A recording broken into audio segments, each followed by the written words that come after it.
Hello दोस्तों, स्वागत है आप सभी का आपके अपने इस यूट्यूब चैनल में। मैं हूं ब्रजेश कुमार साहू और आप देख रहे हैं मेरा यूट्यूब चैनल। तो देखिए, आज हम जो आपका छत्तीसगढ़ ओपन स्कूल बोर्ड परीक्षा 2021 में जो आपका कक्षा 12वीं रसायन के जो प्रश्न आए हुए हैं, ठीक ना, जो कि आपके एनुअल एग्जाम वार्षिक परीक्षा में आए हुए हैं, ठीक ना, सभी प्रश्नों का उत्तर हम ध्यान से देखेंगे। पहले आप पूरा वीडियो ध्यान से देख लीजिए, तभी आप आंसर लिखना स्टार्ट कीजिएगा, क्योंकि सभी प्रश्नों के उत्तर की व्याख्या हम डिटेल से अभी करेंगे विस्तार पूर्वक। कोई भी आगे पीछे होगा, मान लीजिए कहीं गलत होगा, उसको भी बताएंगे, ठीक ना, क्योंकि जो अभी लिखा गया है वो मैं नहीं लिखा हूँ, किसी दूसरे से लिखवाया हूँ, ठीक ना। तो डिटेल से पूरा वीडियो देखिए आप, 5 10 12 मिनट जितना भी आपका टाइम लगे वीडियो में, पूरा वीडियो ध्यान से देखिए। और लास्ट में यदि आप वीडियो देखने के बाद सारे प्रश्नों को भी ध्यान से पढ़ सकते हैं।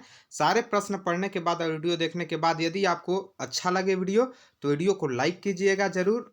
और यदि अच्छा ना लगे तो वीडियो को डिसलाइक जरूर कीजिएगा, ठीक ना। अच्छा ना लगे तो डिसलाइक कीजिएगा, अच्छा लगे, आपको सारे प्रश्नों के उत्तर अच्छे लगे तो लाइक कीजिएगा। और यदि अच्छे लगे तो हमारे चैनल पे नए हैं तो चैनल को भी सब्सक्राइब जरूर कीजिएगा। ठीक, 1 से 19 तक के सभी प्रश्नों के उत्तर अभी हम डिटेल से देखेंगे, विस्तार पूर्वक देखेंगे। सभी प्रश्नों के सटीक उत्तर आपको मिलेंगे, ठीक ना। आपको पूरे प्रश्नों के सटीक उत्तर मिलेंगे, जिससे आप पूरे पूरे अंक प्राप्त कर पाएंगे, ठीक ना, सभी प्रश्नों में। चलिए वीडियो यहीं से शुरू करते हैं। तो देखिए, ये है आपका केमिस्ट्री का प्रश्न पत्र का फुल सॉल्यूशन उत्तर, ठीक ना। देखिए, आपका पहले प्रश्न क्रमांक 1 से है। आपका प्रश्न क्रमांक 1 के खंड ए में आपका सही विकल्प के प्रश्न दिए हुए हैं, जिसमें पहले का आंसर आपका मीटर है, दूसरे का आंसर आपका अमोनिया है, ठीक, NH3 है। और तीसरे प्रश्न का आंसर आपका डी ब्लॉक के तत्व हैं। चौथे प्रश्न का उत्तर आपका इथेनॉल है। उसी प्रकार पांचवें प्रश्न का उत्तर आपका क्लोरोप्रीन है, ठीक ना। तो ये हैं पहले 5 प्रश्न के उत्तर। आप वीडियो पॉज करके अच्छे से लिख लीजिएगा, ठीक ना। पहले आप वीडियो पूरा ध्यान से देख लीजिए, उसके बाद वीडियो पॉज करके आप अच्छे से लिख लीजिएगा। अब देखिए, खंड ब के देख लेते हैं। ये खंड ब मतलब खाली स्थान है आपका, ठीक ना, उसमें भरना है, ठीक। प्रश्न क्रमांक 1 का खंड ब, उसमें आपका पहले खाली स्थान में 10 की पावर -9 मतलब 10 की घात -9 मीटर होगा। दूसरे प्रश्न का आंसर आपका ज्वरनाशी या एंटीपायरेटिक होगा। तीसरे प्रश्न का आंसर आपका ओजोन गैस होगा। और चौथे प्रश्न का आंसर sp3 संकरित होगा। पांचवें प्रश्न का उत्तर मोल प्रति लीटर प्रति सेकेंड होगा। अब देख लेते हैं हम प्रश्न क्रमांक 1 के खंड स को, ठीक ना। खंड स में आपको सत्य असत्य बताना है। देखिए, पहला प्रश्न है वो असत्य होगा आपका, दूसरा प्रश्न भी आपका असत्य होगा, तीसरा प्रश्न भी आपका असत्य होगा। आगे आगे जो 2 प्रश्न हैं आपके, चौथे और पांचवें, दोनों प्रश्न आपके असत्य होंगे, मतलब गलत होंगे। मतलब जितने भी 5 प्रश्न आपके सत्य असत्य के दिए हुए हैं, सारे प्रश्न आपके गलत हैं, ठीक ना। सारे प्रश्न में असत्य आपका सही उत्तर होगा, ठीक। अब हम देख लेते हैं प्रश्न क्रमांक 2 उत्तर 2 का आंसर, ठीक। तो उत्तर 2 में आपका क्रिस्टल जालक से संबंधित बात आपके पास पूछा गया है कि क्रिस्टल जालक से आप क्या समझते हैं। तो यहाँ से देख सकते हैं उत्तर आपका लिखा हुआ है। उत्तर को अच्छे से आप पढ़ लीजिए पहले, ठीक ना। क्रिस्टलीय ठोसों की त्रिविमीय आंतरिक संरचना को बिंदुओं के रूप में निरूपित किया जा सकता है, जिन्हें जालक बिंदु कहते हैं, तथा इस व्यवस्था को क्रिस्टल जालक कहते हैं, ठीक ना। तो यह है इसका सटीक उत्तर आपका उत्तर क्रमांक 2 का। इसी प्रकार उत्तर क्रमांक 3 का भी आपका सटीक आंसर यहाँ दिया हुआ है, देख सकते हैं अच्छे से, ठीक ना। पढ़ लीजिए इसको, उसके बाद पढ़ने के बाद आप वीडियो पॉज करके लिख लीजिएगा, ठीक ना। केपी के संबंध में, जिसे दाब साम्य स्थिरांक कहते हैं, इसमें आगे भी है, आप देख सकते हैं। यहाँ तक है आपका, ये है इसका लास्ट आंसर, ठीक। यहाँ तक आपका है पूरा आंसर। अब देख लेते हैं उत्तर क्रमांक 5। ध्यान से देखिए, आपका उत्तर क्रमांक 3 के बाद क्या आ गया, उत्तर क्रमांक 5 आ गया। अब देखिए 4 कहाँ गया, आप बोलोगे सर 4 कहाँ गया, तो वेट कीजिए, सब्र कीजिए, आपको 4 का भी आंसर मिलेगा। लास्ट में आपको 4 का आंसर मिलेगा, ठीक ना। तो पांचवे का देख लीजिए, लास्ट में आपको 4 का आंसर दिखाऊंगा मैं। 5 का आंसर आपका संक्रमण तत्व से संबंधित बात पूछा गया है आपका, ठीक ना। तो यहाँ देख सकते हैं आपका इस सटीक उत्तर यहाँ आपको बताया गया है कि वे तत्व होते हैं संक्रमण तत्व जिनका डी उपकोष या तो परमाणु अवस्था में होता है, ठीक ना, या फिर आयनिक अवस्था में आंशिक रूप से भरा हुआ होता है, ठीक ना। जैसे यहाँ आपका उदाहरण के साथ दिया हुआ है, उदाहरण क्रोमियम प्लस आयन के साथ आपका यह दिया हुआ है, ठीक। यह आयन आपका रंगीन होता है। रंगीन और रंगीन से संबंधित आपका सवाल है। तो रंगीन क्यों होता है क्रोमियम प्लस आयन, और कॉपर प्लस आयन रंगहीन क्यों होता है, दोनों यहाँ आपका बताया गया है, ठीक। तो अच्छे से आप पढ़ सकते हैं इसको, ठीक। कॉपर प्लस आयन में क्या होता है, आपका डी कक्षक में इलेक्ट्रॉन पूरी तरह से भरा होता है, जिसके कारण वह रंगहीन होता है। और क्रोमियम प्लस आयन में क्या होता है, आपका क्रोमियम प्लस आयन में इलेक्ट्रॉन जो है अर्धपूरित होता है, पूरी तरह से भरा हुआ नहीं होता, जिसके कारण रंगीन होता है। अब देख लेते हैं आपका प्रश्न क्रमांक 6 का उत्तर। 6 में आपके पास पूछा है कि यूपीएससी नाम क्या है। तो क्लोरोफॉर्म का यूपीएससी नाम आपका होता है ट्राइक्लोरोमेथेन। और एसीटोन का यूपीएससी नाम होता है प्रोपेनोन, ठीक ना, प्रोपेनोन। तो ये दोनों आपके इसके सटीक आंसर हो जाएंगे। अब प्रश्न क्रमांक 7 का उत्तर देख लेते हैं। प्रश्न क्रमांक 7 का उत्तर यहाँ देख सकते हैं। यहाँ पूछा गया है आपको कि कॉपर सल्फेट का नीला रंग क्यों उड़ जाता है जब उसमें लोहे की छड़ को डाला जाता है, ठीक ना। तो देखिए कॉपर सल्फेट का नीला रंग उड़ जाता है जब उसमें एक जिंक की छड़ को डाला जाता है, ठीक ना। जिंक की छड़ को डुबाया जाता है, यहाँ गलत लिखा हुआ है, देख सकते हैं। जिंक की छड़ को डुबाया नहीं जाता है, लोहे की छड़ को डुबाया जाता है, ठीक ना। आयरन आयरन की छड़ को डुबाया जाता है। आप प्रश्न देख लीजिएगा, प्रश्न में ध्यान से नहीं देखा हूँ, ठीक ना। आयरन दिया होगा यहाँ, तो जिंक को आप काट के आयरन लिख लीजिएगा। यहाँ लोहे की छड़ को डुबाया जाता है क्योंकि लोहा कॉपर से ज्यादा सक्रिय धातु है। वह कॉपर सल्फेट के विलयन को, ठीक ना, वह कॉपर सल्फेट के विलयन को आयरन सल्फेट में बदल देता है, जिसके कारण जब उस छड़ को डुबाया जाता है तो आपका वो हो जाता है, ठीक। और जिंक लिखा होगा यदि यहाँ, तो आप लोहे की जगह पे जिंक डाल दीजिएगा। जिंक होगा तो जिंक, कॉपर लोहा होगा तो लोहा, ठीक, चेंज कर दीजिएगा। और यदि वहाँ जिंक होगा तो यहाँ आयरन सल्फेट की जगह आप जिंक सल्फेट लिखिएगा। क्या लिखना है? जिंक सल्फेट, ठीक ना। आयरन सल्फेट की जगह जिंक सल्फेट लिखना है यदि जिंक होगा तो। और लोहा होगा तो ठीक है, वो ठीक सही है आपका। उत्तर क्रमांक 8वें का आंसर देख लेते हैं यहाँ हम। 8वां का आंसर यहाँ आपका है, देख सकते हैं कि मैग्नीशियम धातु का जो 1 मोल में आपका न्यूमेरिकल प्रश्न है, उसको देख सकते हैं कि मैग्नीशियम धातु के 1 मोल में इतने परमाणु होते हैं आपके, ठीक ना, जिसको एवोगैड्रो संख्या भी बोला जाता है। इसको एवोगैड्रो संख्या बोला जाता है। अतः इतने जो परमाणु हैं उसमें कितने आपके मोलों की संख्या होगी, तो उससे भाग दे दीजिए यहाँ आपका, ठीक ना, इससे भाग दे देंगे। जैसे ही आप भाग देंगे यहाँ आपका डिवाइड करने के बाद लास्ट में आपका आंसर आ जाएगा। यहाँ देख सकते हैं आंसर आपका आया हुआ है 14.05 मोल, ठीक ना। ये है आपका आंसर इसका, ठीक। तो वीडियो पॉज करके आप अच्छे से इसको उतार लीजिएगा। अब देख लेते हैं उत्तर क्रमांक 9, ठीक ना। प्रश्न क्रमांक 9 का उत्तर आपका, ठीक। तो देखिए 9वां में पूछा गया था कि BF3 ध्रुवीय अणु है, फिर भी इसका ध्रुवण क्यों नहीं होता है, ठीक ना। तो देख सकते हैं ध्रुवीय अणु है लेकिन ध्रुवण आघूर्ण नहीं दर्शाता है, ठीक ना। ध्रुवण आघूर्ण क्यों नहीं दर्शाता है? क्योंकि क्लोरीन परमाणु एक समबाहु त्रिभुज के शीर्षों पर स्थित होते हैं, जबकि बोरान परमाणु जो है इसके केंद्र में स्थित होते हैं, ठीक ना, केंद्र में स्थित होते हैं। फलस्वरूप द्विध्रुव आघूर्ण नहीं दर्शाता है। तो ये है इसका सटीक आंसर, ठीक ना। इसको आप अच्छे से लिख लीजिएगा। साथ में इस डायग्राम को आप बना दीजिएगा। यदि आप इस चित्र को बनाएंगे तो आपको अच्छे नंबर मिलेंगे, और चित्र नहीं बनाएंगे तो हाफ नंबर आपकी कट भी सकते हैं। लेकिन जब आप इस चित्र को बना देंगे तो आपके पूरे मार्क्स मिल जाएंगे। देखिए चित्र आपका यहाँ से यहाँ तक है, यदि आपको अच्छे से नहीं दिख रहा होगा तो देखिए यहाँ से यहाँ तक चित्र है आपका। चित्र ऐसे बना हुआ है, एक बार बता देता हूँ, ये है आपका, ठीक ना। इस टाइप से आपके चित्र बने हुए हैं, ऐसे आपका, ठीक ना, ऐसे ऐसे इन तीनों में आपके एफ हैं, ठीक। इन तीनों के जगह पे आपके एफ हैं, बाकी चित्र इस टाइप से आपका बना हुआ है, ठीक। यही है इसका आपका चित्र। अब देख लेते हैं 11वां प्रश्न। 11वां प्रश्न देख सकते हैं आपका, यहाँ पूछा गया था आपके पास सिरेमिक्स बहुलक पदार्थ हो सकते हैं, पूछा रहा होगा आपके पास प्रश्न। मेरे को ये मतलब प्रश्न मैं पहले देखा हुआ हूँ, ठीक ना, तो आंसर मैं दूसरे को लिखने के लिए दे दिया था। तो ये 11वें प्रश्न का उत्तर है आपका, ठीक। तो देख सकते हैं आपका, जिन पदार्थों के कणों के आकार के परिमाप का विस्तार 1 नैनोमीटर से 100 नैनोमीटर होता है, वह नैनो पदार्थ कहलाते हैं। मतलब नैनो पदार्थ पूछा गया होगा प्रश्न में, ठीक ना। तो नैनो पदार्थ ये कहलाते हैं जिनका विस्तार जो है 1 नैनोमीटर से 100 नैनोमीटर होता है, ठीक। यहाँ देख सकते हैं इनका उपयोग भी यहाँ लिखा हुआ है, उपयोग इनका क्या क्या है, तो इसको आप अच्छे से लिख लीजिएगा, ठीक। अब देख लेते हैं प्रश्न क्रमांक 10 का आंसर। तो यहाँ 10 का आंसर आपका दिया हुआ है, देख सकते हैं वास्तविक विलयन एवं कोलाइडो विलयन में अंतर, ठीक ना। तो पहला अंतर यहाँ आपका दिया हुआ है, अच्छे से इसको देख सकते हैं। उसके बाद आपका दूसरा अंतर भी दिया हुआ है। पहला अंतर है, वीडियो पॉज करके अच्छे से लिख लीजिएगा, ठीक ना। पहले पढ़ लीजिएगा फिर जरूर लिखिएगा, पढ़ने के बाद ही लिखिएगा, क्योंकि पढ़ने से आपको पता चलेगा, ठीक ना। यदि आपको गलत लगे तो कमेंट बॉक्स में कमेंट कीजिएगा, ठीक ना, कोई प्रॉब्लम नहीं है, ठीक। गलत लगे तो बेहिचक बोलिएगा, ठीक। यह है तीसरा अंतर इसका, देख सकते हैं यहाँ से 3 अंतर हमने देख लिया वास्तविक विलयन और कोलाइडो विलयन में। अब देख लेते हैं प्रश्न क्रमांक 12 का उत्तर, ठीक। तो प्रश्न क्रमांक 12 का उत्तर यहाँ देख सकते हैं आपका, ये भी न्यूमेरिकल है आपका, लेकिन यहाँ एक बात ध्यान दीजिएगा, डेल एस एफ यू एस है ये, ठीक ना। फ्यूजन जिसका होता है, यहाँ लिखने में थोड़ा मिस्टेक है, देख सकते हैं। इसको आप ऐसे लिखिएगा डेल एस, ठीक ना। उसके बाद यहाँ लिखिएगा नीचे में एफ यू एस, ठीक। क्या लिखेंगे? ऊपर में डेल एस लिखेंगे, उसके बाद नीचे में छोटे से अक्षर में एफ यू एस, इसका मतलब होता है फ्यूजन।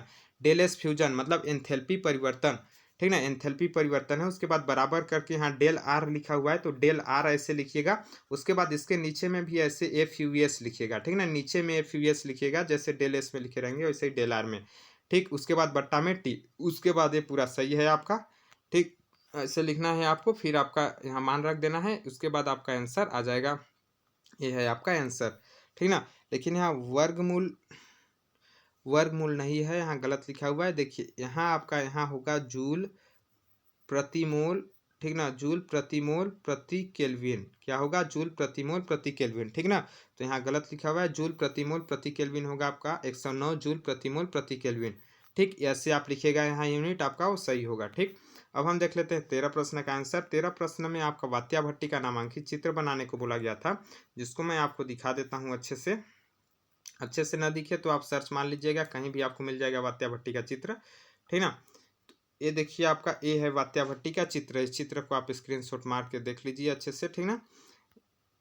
वीडियो पॉज भी कर सकते हैं आप, ठीक ना। पॉज करके अच्छे से इसको दिख रहा होगा बना लीजिए, नहीं तो आप फोटो मतलब सर्च मार लीजिए मोबाइल से कि वात्या भट्टी का चित्र, तो आ जाएगा आपका, वैसे बना सकते हैं आप, ठीक। अब हम देख लेते हैं प्रश्न क्रमांक 14 का उत्तर। 14 अ का उत्तर है अथवा में, ठीक ना। 14 के जो अथवा में दिया हुआ है उसका उत्तर है ये, क्योंकि आगे अब आपके अथवे में प्रश्न आएंगे, ठीक ना। अथवा में प्रश्न आएंगे जिसका उत्तर यहाँ आपका दिया हुआ है, देख सकते हैं। मतलब आपको अथवा दिया है ऊपर या नीचे, दो में से एक को बनाना है। तो देखिए अथवा के नीचे का बना हुआ है आपका अ का नंबर, ठीक ना, अ नंबर। इसमें आपका पूछा गया था हाइजेनबर्ग का अनिश्चितता सिद्धांत क्या है। तो यहाँ देख सकते हैं आपका हाइजेनबर्ग का अनिश्चितता सिद्धांत है किसी गतिशील सूक्ष्म कण की स्थिति एवं संवेग का, स्थिति एवं संवेग का या फिर वेग का, दोनों बोल सकते हैं, स्थिति एवं संवेग का दोनों का एक साथ सही सही निर्धारण करना संभव नहीं है। गणितीय रूप में इसको इस प्रकार से भी लिखा जाता है। तो इसको आप डिटेल से जो भी यहाँ लिखा गया है गणितीय रूप में, इन सभी को आप अच्छे से वीडियो पॉज करके लिख लीजिए, ठीक ना। पहले पढ़ लीजिए फिर अच्छे से लिख लीजिएगा। ये है आपका हाइजेनबर्ग का अनिश्चितता सिद्धांत, यहाँ से आपका खत्म हो जाएगा वहां तक, ठीक। उसके बाद यहाँ 14 नंबर का बी, ठीक ना, 14 नंबर का बी जो कि अथवा के बाद के ये बोले जा रहे हैं, उसमें आपका है बोर मॉडल के क्या दोष थे, ठीक ना। तो बोर मॉडल के दोष यहाँ दिया हुआ है आपका, पहला दोष यहाँ दिया हुआ है, फिर यहाँ दूसरा दोष दिया हुआ है ना। सभी दोष को आप ध्यान से पढ़ लीजिए पहले अच्छे से, सभी दोस्त को पहले अच्छे से पढ़ लीजिए, उसके बाद आप इसको लिख सकते हैं, वीडियो पॉज करके अच्छे से लिख लीजिएगा, ठीक। देख सकते हैं 3 दोष यहाँ दिया हुआ है। तीसरा दोष, बोर का परमाणु मॉडल हाइजेनबर्ग के नियम की व्याख्या नहीं कर सका, इस प्रकार से। अब हम देख लेते हैं प्रश्न क्रमांक 15 का उत्तर। तो यहाँ देख सकते हैं आपका प्रश्न क्रमांक 15 का उत्तर, जिसमें आपके पास क्या पूछा था, IUPAC नाम बताइए, ठीक ना। इंटरनेशनल IUPAC नाम बताइए पूछा गया था, ठीक। तो देखिए यहाँ ये सारे यौगिक जो हैं आपके उपसह संयोजी यौगिक हैं। तो इन सारे उपसह संयोजी यौगिक के यूपीएससी नाम, पहले का आपका यूपीएससी नाम है 20 इसी को आपको बोला जाता है, कोष्टक में लिख लीजिएगा, एथिलीन डाइएमिन, ठीक ना। 20 ethylene diamine platinum 2 ion, 20 ethylene diamine platinum 2 ion. दूसरे का नाम है टेट्रासाइनोनिकिलेट 2 आयन, टेट्रासाइनोनिकिलेट 2 आयन। निकिलेट में छोटा की आएगा, यहाँ छोटा की डाल लीजिएगा, ज़्यादा बेटर रहेगा, बड़ा की यहाँ मिस्टेक है आपका, मात्रा मिस्टेक, ठीक। तो छोटा की डाल लीजिएगा, टेट्रासाइनोनिकिलेट 2 आयन, साइनो गलत लिखा हुआ है, सॉरी। यहाँ यदि यहाँ एल है, ठीक ना, यहाँ Cl है तो टेट्रा क्लोरो होगा, ठीक। यहाँ मिस्टेक है, देखिए, इसलिए मैं बोला था आपको कि पहले आप अच्छे से पढ़ लीजिए, मतलब सुन लीजिए मेरा वीडियो पूरा डिटेल्स से सुन लीजिए, उसके बाद ही आंसर लिखिएगा, नहीं तो आप गलत आंसर लिख लेंगे। देखिए यहाँ Cl जो है यहाँ आपका दिया हुआ है, यदि प्रश्न में आपके यहाँ Cl होगा, ठीक ना, यहाँ यदि Cl होगा तो इसको साइनो मत लिखिएगा, इसको क्या साइनो के जगह लिखिएगा क्लोरो, क्या लिखेंगे, साइनो के जगह क्लोरो, ठीक। यदि वहाँ Cl होगा आपके प्रश्न में, देख लीजिए प्रश्न में Cl होगा तो क्लोरो लिखिएगा साइनो के जगह, बस साइनो के जगह आपको क्लोरो लिखना है, बाकी टेट्रा क्लोरो निकिलेट 2 आयन। और यदि यहाँ Cl के जगह आपका Cn होगा, क्या होगा, Cl के जगह यदि Cn होगा, यदि Cl के जगह आपका Cn होगा तो आप यही लिखिएगा, यदि Cn होगा तो ये सही है, और यदि Cl होगा यहाँ, ठीक ना, Cl होगा तो यहाँ साइनो के जगह क्लोरो लिखिएगा, टेट्रा क्लोरो निकिलेट 2 आयन, ठीक, वो सही होगा आपका। अब देख लेते हैं अगला, अगला है यहाँ देख सकते हैं आपका हेक्सासाइनोफेरेट 2 आयन, ये आपका सही है, हेक्सासाइनोफेरेट 2 आयन इसका नाम है, यूपीएससी नाम, ठीक।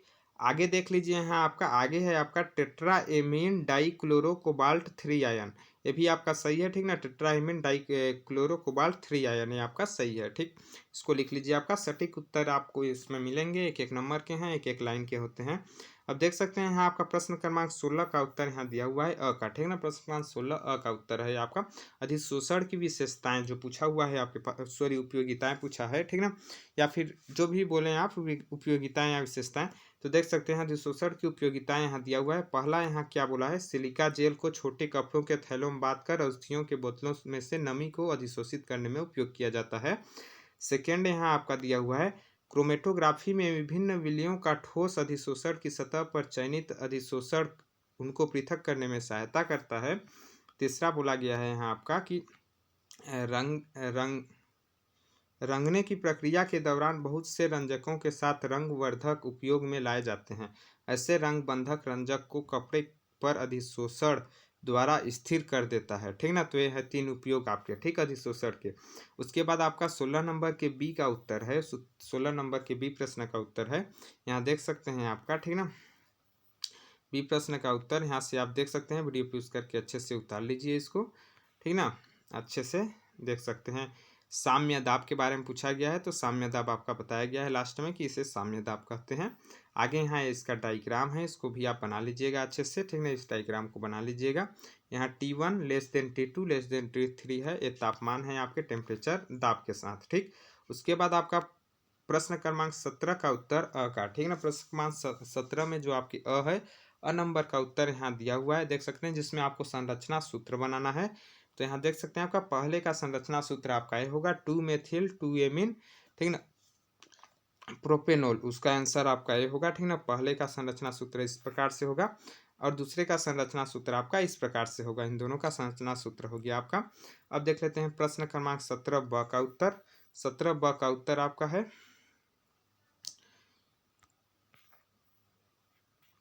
देखिए प्रश्न क्रमांक 17 ब का उत्तर यहाँ आपको पहले में आपका बनेगा एथेनॉल, ठीक ना, या फिर एथिल अल्कोहल।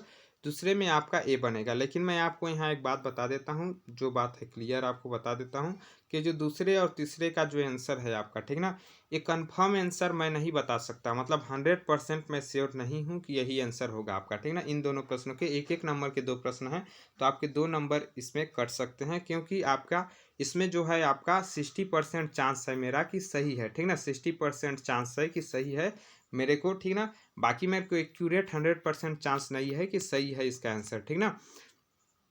तो मैं आपको बता देता हूँ कि इन दोनों के प्रश्नों में मुझे खुद भी डाउट है। यदि आपको सही आंसर पता होगा तो कमेंट बॉक्स में कमेंट करके आंसर बताइए, और नहीं पता है तो आप इसको लिख सकते हैं, ठीक ना। आपका 60% चांस है कि ये आंसर सही है, बाकी कंफर्म रूप से मैं नहीं बता सकता कि इन दोनों का आंसर है सही है, ठीक ना। तो इस प्रकार से आप इसको लिख भी सकते हैं, आपका मन करे तो, ना मन करे तो नहीं भी लिख सकते हैं। अगला प्रश्न है आपका, प्रश्न क्रमांक 17 का आंसर है आपका, ठीक ना, अथवा का आंसर है, ठीक। ल्यूकास परीक्षण जिसमें पूछा गया है पहले प्रश्न में, ल्यूकास परीक्षण यहाँ दिया हुआ है, देख सकते हैं किसे कहते हैं।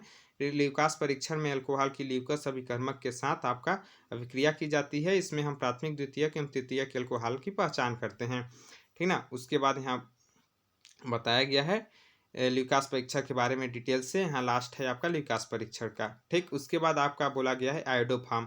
तो आयोडोफार्म अभिक्रिया सेकेंड में आपका बताया गया है। आयोडोफार्म क्या होता है, मेथेन का उपयोगी ट्राई हैलो व्युत्पन्न है। यह एक विशेष गंध वाला हल्के पीले रंग का ठोस होता है। इसका अणु सूत्र HI3 है तथा यह एथेनॉल या एसीटोन से बनाया जाता है। इसका उपयोग इस आपका देख सकते हैं, इसका प्रयोग इन दोनों में किया जाता है, इन दोनों समूह में आपका इनका प्रयोग, ठीक ना, इन दोनों समूह के यौगिकों को जो है आपका पहचानने में किया जाता है, ठीक। उसके बाद यहाँ आयोडोफॉर्म बता दिया है, यहाँ समीकरण आपका दिया हुआ है, यहाँ से आपका आयोडोफॉर्म अभिक्रिया समाप्त हो जाएगा। उसके बाद आपका कार्बिलेमिन दिया हुआ है, ठीक ना। तो कार्बिलेमिन तीसरे में देख सकते हैं, क्लोरोफॉर्म को प्राथमिक एमिनों के परीक्षण के लिए प्रयोग किया जाता है, इसे कार्बिलेमिन परीक्षण भी कहते हैं। इस परीक्षण में एमीन और क्लोरोफॉर्म के मिश्रण को एल्कोहली NaOH के साथ गर्म किया जाता है, जिससे दुर्गंध वाला आइसोसाइनेट प्राप्त होता है, जो एमीन की उपस्थिति की पुष्टि करता है, ठीक। तो इस प्रकार से, और इसका रासायनिक समीकरण आपका दिया हुआ है, देख सकते हैं अच्छे से, ठीक ना, ये रासायनिक समीकरण आपका दिया हुआ है। अब हम देख लेते हैं लास्ट प्रश्न, 19वां प्रश्न का आंसर, यहाँ देख सकते हैं आपका 19वां प्रश्न में पहुंचा दिया हूँ आपको अभी तक। देख सकते हैं 19वें प्रश्न में साबुन एवं 19वें का पहला प्रश्न है आपका, साबुन एवं अपमार्जक में अंतर बताइए। तो देख सकते हैं साबुन और अपमार्जक में अंतर आपका दिया हुआ है, ठीक है।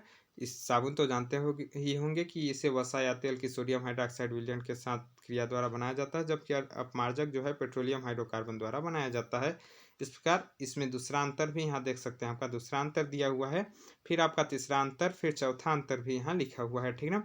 तो 4 अंतर यहाँ लिखे हुए हैं आपके, इसको आप अच्छे से लिख सकते हैं डिटेल से, ठीक ना, देखकर। उसके बाद देख सकते हैं ब्यूनाइस के बारे में पूछा गया है। ब्यूनाइस क्या है? तो ब्यूनाइस संश्लेषित रबड़ है, जिसके बारे में यहाँ डिटेल से आपको दिख जाएगा, देख सकते हैं। इसको आप ब्रीफ यूज करके अच्छे से पढ़ लीजिए, फिर लिख लीजिएगा, ठीक ना। और ये इसका समीकरण है जिसको आप अच्छे से बना सकते हैं, ठीक ना। ये देखिए समीकरण है, इसको अच्छे से बना लीजिएगा, ठीक। ये समीकरण आपका अच्छे से बना लीजिएगा। उसके बाद देख सकते हैं यहाँ PHBV का फुल फॉर्म क्या है, इसके बारे में पूछा गया था, क्या है, ठीक ना। देख सकते हैं PHBV जो है आपका हाइड्रॉक्सी ब्यूटेनोइक अम्ल और 3 हाइड्रॉक्सी पेंटेनोइक अम्ल का समबहुलक है, जिससे एकलक एस्टर बंधों से जुड़े होते हैं, जिसमें, ठीक ना, इसका पूरा नाम पॉलीहाइड्रॉक्सी ब्यूटाइरेट, ठीक ना, है, जिसको बोला जाता है बीटा हाइड्रॉक्सी वेलरेट, क्या लिखा हुआ है, बीटा हाइड्रॉक्सी वेलरेट है, ठीक ना, लिखा हुआ है यहाँ, देख सकते हैं। चूंकि मैं नहीं लिखा हूँ, मैं आपको अभी बताया, ठीक ना, तो हो सकता है कहीं मिस्टेक लिखे होंगे, ठीक है, लेकिन इसका पूरा नाम यही है आपका पॉलीहाइड्रॉक्सी ब्यूटेराइट, ठीक ना। ये पूरा नाम है आपका। यदि आपको ये समझ नहीं आता होगा तो यहाँ से आप छोड़ सकते हैं कि इसका पूरा नाम ये है, ठीक।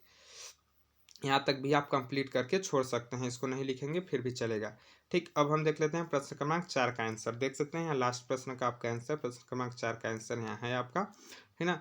प्रश्न क्रमांक 4 जिसका बीच में छूटा गया था, देख सकते हैं ओजोन जब मरकरी के साथ अभिक्रिया करता है, ठीक ना, तो मर्क्यूरस ऑक्साइड के अणु बनने के कारण मरकरी पूछ बनाती है, ठीक ना। ओजोन मरकरी पूछ क्यों बनाता है पूछा गया था, तो यहाँ देख सकते हैं क्यों बनाता है, ये अणु केवल सतह को प्रभावित करते हैं। तो ये हैं आपके सारे प्रश्नों के आंसर, यहाँ देख सकते हैं 15 पेज में आपका PDF है, यहाँ देख सकते हैं, ठीक ना। और सारे प्रश्नों के उत्तर मैंने आपको करा दिए। अब आप कमेंट बॉक्स में कमेंट करके जरूर बताइएगा आपको वीडियो कैसा लगा। यदि अच्छा लगा होगा तो लाइक कीजिएगा, चैनल पर नए हैं तो चैनल को सब्सक्राइब कीजिएगा। साथ ही जॉब की नोटिफिकेशन पाने के लिए भी मेरे चैनल को सब्सक्राइब कर सकते हैं आप, क्योंकि जॉब से संबंधित वीडियो भी आपको प्रोवाइड कराए जाते हैं। वीडियो देखने के लिए बहुत बहुत धन्यवाद। जल्द मिलेंगे अगले वीडियो में, तब तक के लिए जय हिंद, जय भारत, जय छत्तीसगढ़।